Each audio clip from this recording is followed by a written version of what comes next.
You want to improve your English, but you're tired of boring methods, right? Well, stories like this one make it fun, easy, and natural to learn. No stress, just adventure and useful language you'll actually remember. So hit that like button, subscribe if you haven't already, and let's take a very, very long walk around Niagara Falls. I had been dreaming of visiting Niagara Falls for years. Pictures just didn't do it justice, and I finally decided to go. I imagined feeling the mist on my face, hearing the roar of the water, and maybe taking one of those boat rides right up to the edge. But let me tell you, nothing went according to plan. It all started when I arrived early in the morning. The weather was perfect, and I had a whole day ahead of me. I looked at a map near the visitor center, trying to figure out the best way to see all the views. There was a big red path marked Scenic Walk, and it looped all the way around the falls. It looked long, but I thought, hey, I've got time. Might as well enjoy every inch of it.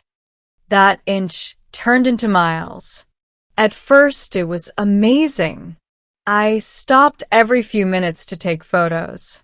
Rainbows floated in the mist. People were smiling, taking selfies, kids running around, tourists buying ice cream. It felt magical. But after about an hour, I realized I hadn't even reached the main viewing platform yet.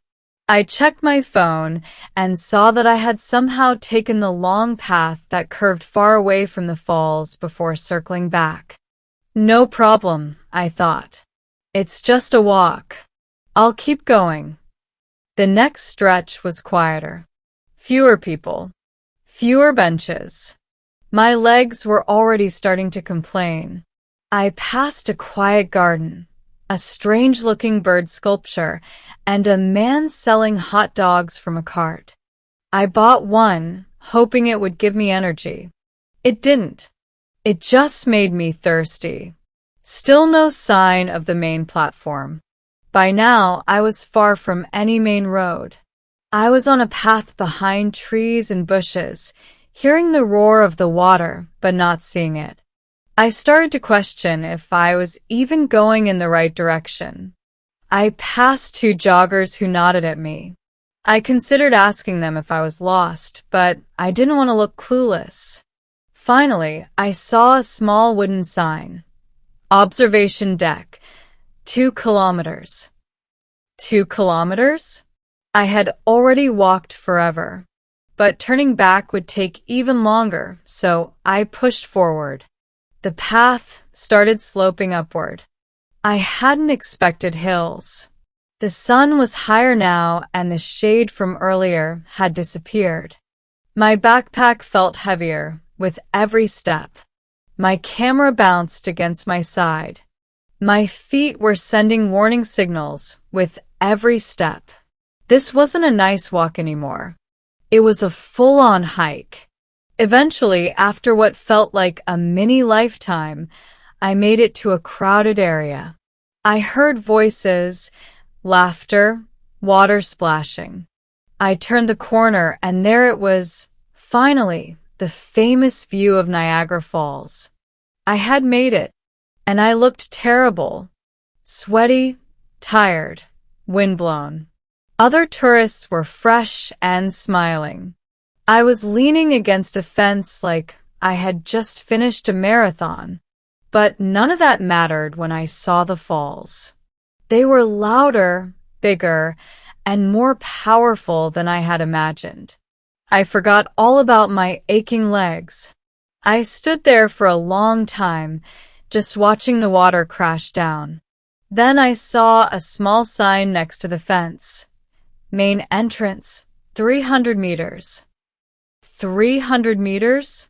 That was how close the entrance had been this whole time from the other direction. I laughed out loud. I had walked in a giant circle just to get to a spot I could have reached in minutes if I'd taken the short path.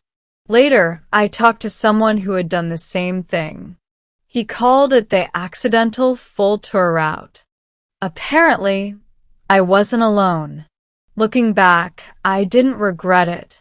I saw quiet corners, empty benches, and even a hawk flying over the trees.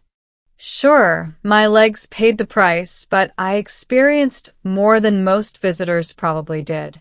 And the English I used that day, asking for directions, reading maps, understanding signs, buying snacks, was all practical stuff. I didn't need a textbook. I just needed to take the longest possible route around Niagara Falls. Did that story make you smile? Then it probably helped you learn too. Sometimes getting lost is the best way to discover something new about travel and about language. So hit that subscribe button if you haven't already.